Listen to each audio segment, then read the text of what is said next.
Milyen ingatlan kapsz kicsivel több mint 100 millió forintért, gyere és mutatom. Kezdjük azzal a hellyel, amely garantáltan a kedvenced lesz. A penthouse sajátossága a gyönyörű tetőtéri terasz, és a teraszhoz tartozik egy luxus wellness jacuzzi is. Mint láthatod, a terasz teljes területe műfűvel van borítva, amely komfortossá teszi a nyári estéket. Extra még, gyere és mutatom belül is. És már itt vagyunk az előtérben, ahol minőségi bútorok kerültek kialakításra.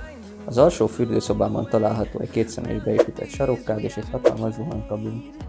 Az előtérből nyílik egy tágas vendégszoba, amely külön erkéllyel is rendelkezik. A vendégszobából a gardróbba érünk, amely minden nő álma.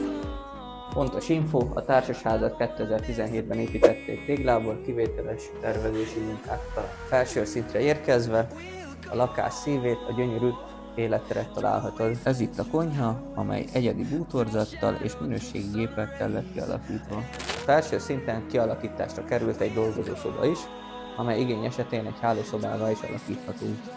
A dolgozószoba mellett lett kialakítva egy tágas hálószoba, amely minőségi Daikin klímával felszerelt. És tovább haladva a felső szinten is található még egy fürdőszoba.